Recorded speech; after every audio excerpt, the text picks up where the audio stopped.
اللہ رب العالمین الملک الحق المبین اضاء قلوب اولیائہ بالہدی والیقین والصلاة والسلام علی سیدنا و مولانا محمد طٰہٰ الامین وعلی آلہ و اصحابہ اجمعین ومن اتبعہم الی یوم الدین اما بعد فاعوذ باللہ من الشیطان الرجیم بسم اللہ الرحمن الرحیم الا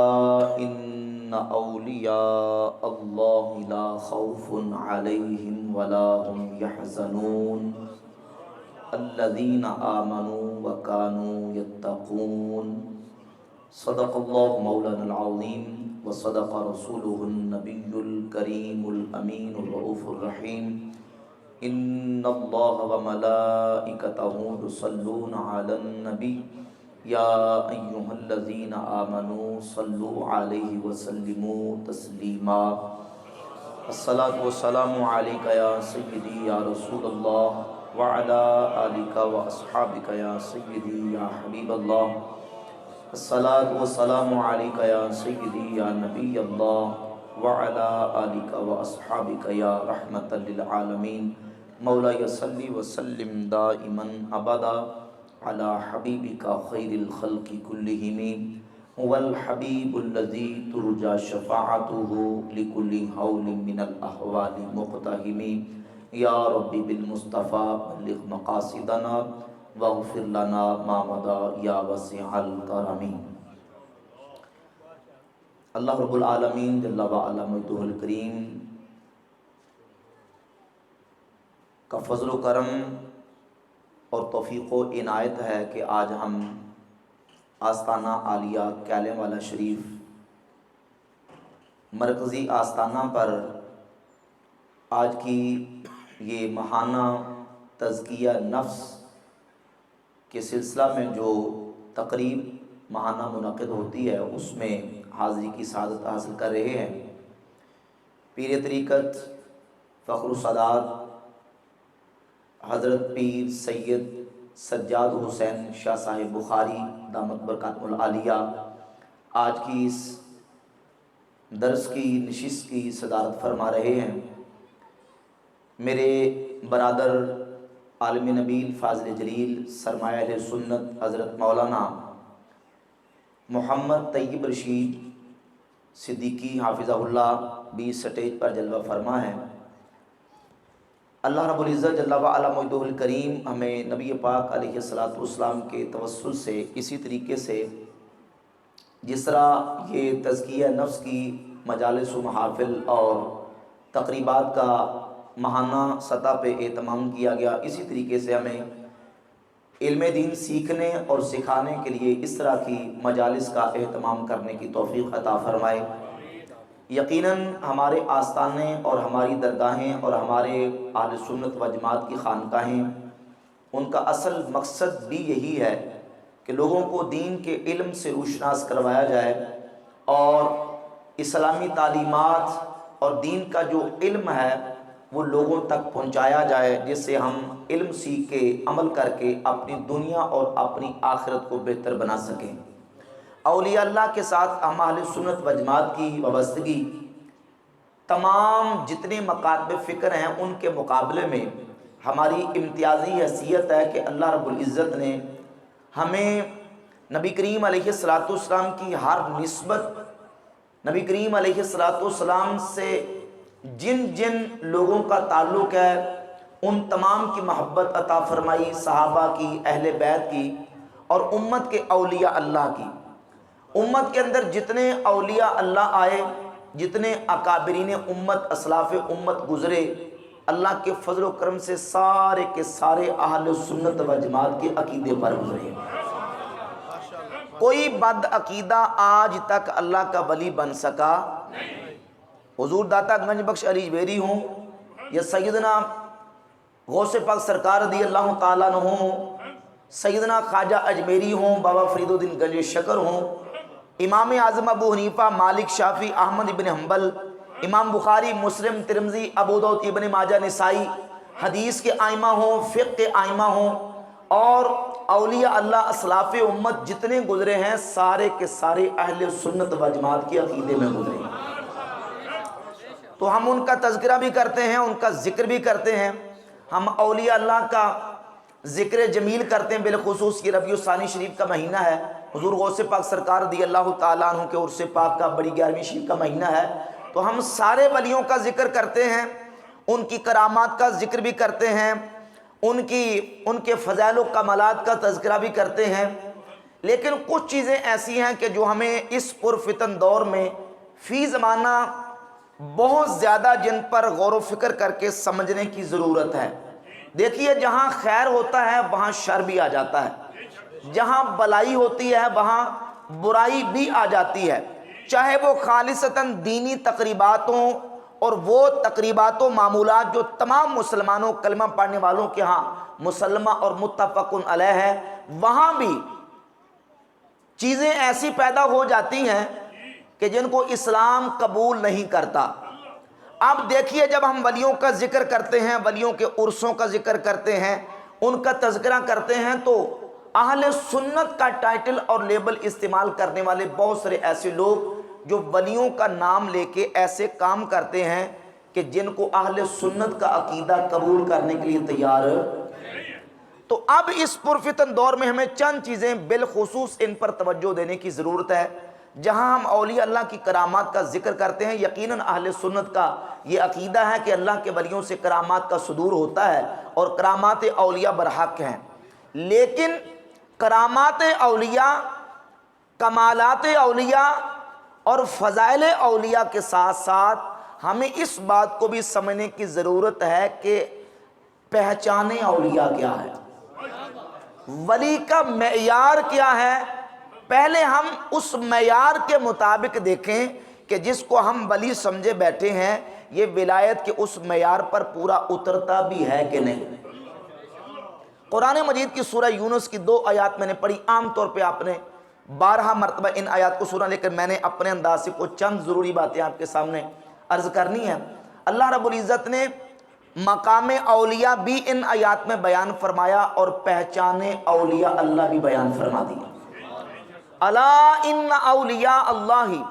لا خوف علیہم ولا هم یحزنون، خبردار اللہ کے ولی، ان پر کوئی خوف نہیں اور نہ یہ غمگین ہوں گے۔ یہ ولیوں کا مقام ہے، اور ساتھ ہی ان کی پہچان بیان کر دی، الذین آمنوا وکانوا یتقون، یہ وہ ہیں جو ایمان والے ہیں اور تقوی اختیار کرتے ہیں۔ 2 چیزیں قرآن نے، ولایت کا معیار، ولایت کی پہچان، ولایت کی کسوٹی، اور ولایت کی جو ہے وہ اگر معیار کسی چیز کو قرار دیا ہے تو 2 چیزیں ہیں، نمبر 1 ایمان اور نمبر 2 تقوی۔ علامہ ساوی تفسیر ساوی میں اسی آیت کے تحت لکھتے ہیں، فرماتے ہیں ہم الذین اتصفوا بالایمان وهو اعتقاد صحیح المبنی علی الدلائل القطعیہ، والتقوی هو امتثال المامورات واجتناب المنہیات عن طبق الشرع، ولہذا قال القشیری شرط الولی ان یکون محفوظا کما ان من شرط النبی ان یکون معصوما، وکل من کان للشرع علیہ اعتراض فهو مردود ومخادع۔ فرماتے ہیں ولی وہ ہوتا ہے جو ایمان کی صفت سے متصف ہو، اور ایمان کسے کہتے ہیں؟ ہوا اعتقاد صحیح، ایمان صحیح عقیدے کا نام ہے۔ اور صحیح عقیدہ کون سا ہوتا ہے؟ فرماتے ہیں جو قطعی دلائل پر مبنی ہو، محض سنی سنی باتوں پر، محض قصے کہانیوں پر، محض افسانوں پر، محض خوابوں کے اوپر وہ عقیدہ مشتمل اور مبنی نہ ہو۔ فرماتے ہیں ہوا اعتقاد صحیح المبنی علی الدلائل القطعیہ، عقیدہ وہ صحیح ہے جو قطعی دلائل پر مبنی ہو، جو قرآن و سنت کے دلائل پر مبنی ہو، جو اجماع امت کے دلائل پر مبنی ہو، جس کا عقیدہ صحیح اس کا ایمان صحیح، جس کا ایمان صحیح اس کی ولایت صحیح۔ پہلی شرط۔ دوسری شرط وَكَانُوا يَتَّقُونَ، تقوی کی دولت اس کے پاس ہو۔ تقوی کسے کہتے ہیں؟ آج ہمارے مزارات، ہماری خانقاہیں اور ہمارے بعض ایسے مقامات ایسے لوگوں کے ہاتھوں میں آگے جن کا شریعت، اسلام و سنیت کے ساتھ کوئی تعلق نہیں، اور بالکل شریعت کو آنکھیں دکھاتے ہیں اور آنکھیں کھول کھول کے اہل شریعت کے خلاف اپنی زبان درازی کرتے ہیں۔ دیکھیے وہ اپنے گلے میں رنگ برنگے پھٹکے ڈال کے، رنگ برنگے مراد یہ ہے کہ یعنی عورتوں کے ساتھ مشابہت کرنے والے، اور وہ جو شریعت کی خلاف ورزی کرنے والے رنگ برنگے اور 10 انگوٹھیاں ہاتھوں میں ڈال لیں، لمبی لمبی مونچھیں رکھ لیں اور لمبے لمبے بال رکھ لیے، داڑھی ان کے چہرے پر نہیں، وہ یہ سمجھتے تقوی اس کا نام ہے۔ نہیں، تقوی کہتے ہوا امتثال المأمورات و اجتناب المنہیات۔ تقوی ہے جن کاموں کے کرنے کا شریعت نے حکم دیا ان کو کرتا چلا جائے، فرائض و واجبات کو پورا کرے، سنن و مستحبات کو پورا کرے، اور جن کاموں سے شریعت نے روک دیا ان سے رک جائے۔ امام ابو القاسم قشیری حضور داتا گنج بخش علی جوہری رحمۃ اللہ کے استاذ گرامی قدر، وہ فرماتے ہیں کہ جیسے نبی کے لیے شرط یہ ہے نبی گناہوں سے معصوم ہوتا ہے، ولی کے لیے شرط یہ ہے کہ ولی گناہوں سے محفوظ ہوتا ہے۔ وَكُلُّ مَنْ كَانَ لِلشَّرْعِ عَلَيْهِ اعتراضٌ فَهُوَ مَرْدُودٌ وَمُخَاطِئٌ۔ فرماتے ہیں ہر وہ بندہ جس کے قول پر، جس کے فعل پر، جس کے عمل پر، جس کی گفتار پر، جس کے کردار پر، جس کے اٹھنے بیٹھنے چلنے پھرنے اوڑھنے بچھونے وضع قطع صورت سیرت حجامت لباس، اس کے کسی عمل پر شریعت کو اعتراض ہو، فَهُوَ مَرْدُودٌ وَمُخَاطِئٌ، وہ مردود ہے، وہ دھوکے باز ہے، وہ ولی اللہ نہیں ہو سکتا۔ ولی وہ ہوتا ہے جو مصطفیٰ کی شریعت کا تابع فرما بردار ہوتا ہے۔ ہم تو ان اولیاء اللہ کو ماننے والے ہیں جن کی نماز بھی قضا نہیں ہوتی،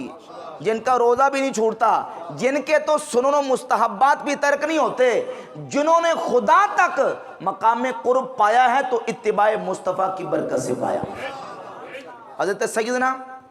تیفور ابن عیسیٰ بایزید البسطامی رحمۃ اللہ تعالی علیہ کا ایک واقعہ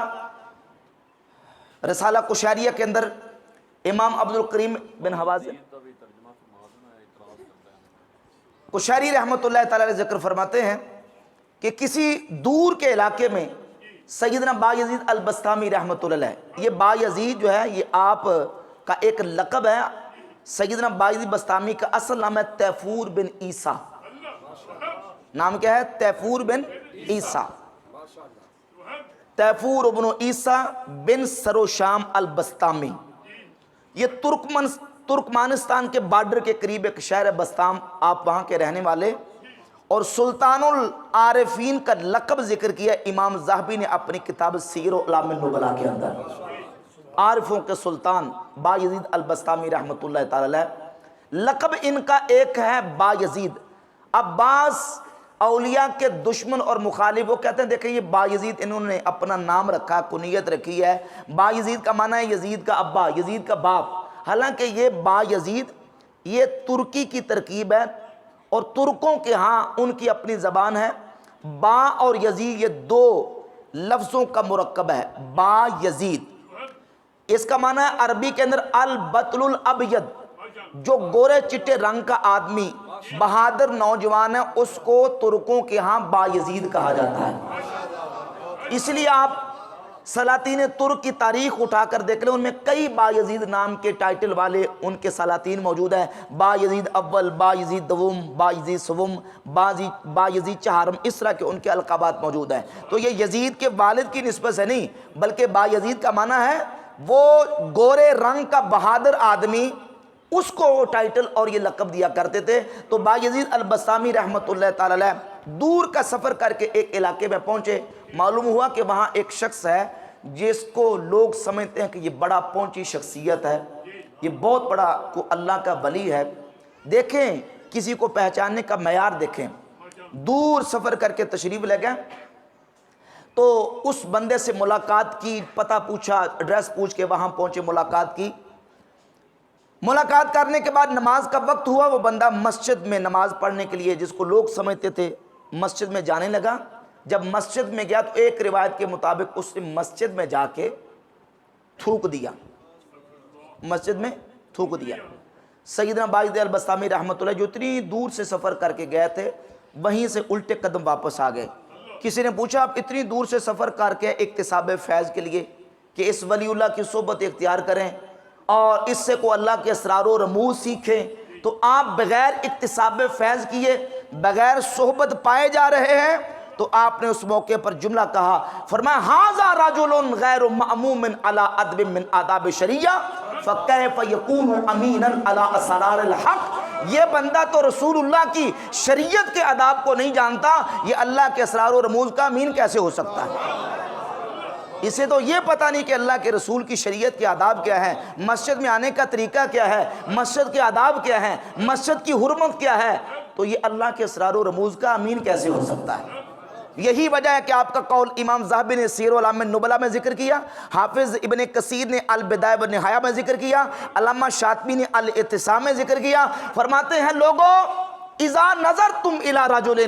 یرتفع فی الہوا فلا تغتروا بہ حتی تنظروا کیف تجدونہ عند الامر والنہی وحفظ شریعہ، اگر کوئی بندہ تمہیں ہوا میں اڑ کے دکھائے دھوکے میں نہ آ جانا جب تک تم یہ نہ دیکھ لو کہ یہ نبی کی شریعت کی محافظت کتنی کرتا ہے۔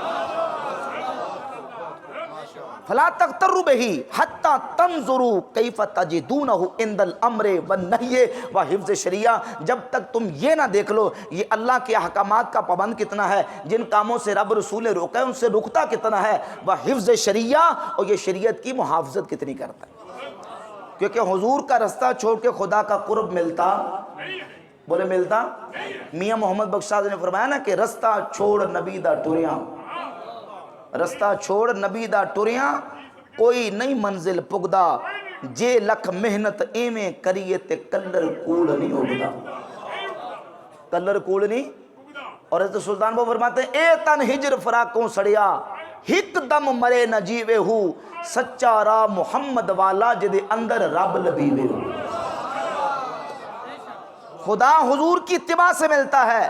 رسول اللہ کی فرما برداری سے ملتا ہے۔ اور سیدنا باجد البسطامی رحمۃ اللہ کا واقعہ سیدنا داتا صاحب نے کشف المحجوب شریف میں بیان فرمایا۔ البسطامی فرماتے ہیں کہ اللہ تعالیٰ نے خواب کی حالت میں، عالم منام میں، رویا میں مجھے اتنا بلند مقام عطا کیا کہ میں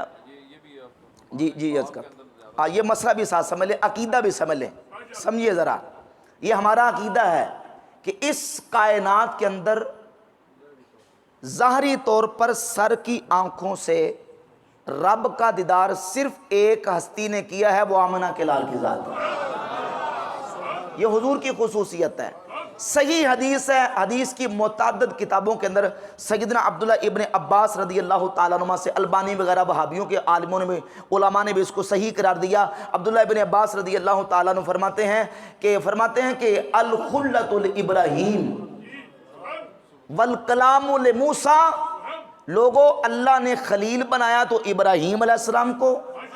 کلیم بنایا تو جناب موسیٰ علیہ السلام کو، یعنی خلت ابراہیم کو عطا کی، کلام اللہ نے جناب موسیٰ علیہ السلام کو عطا کیا،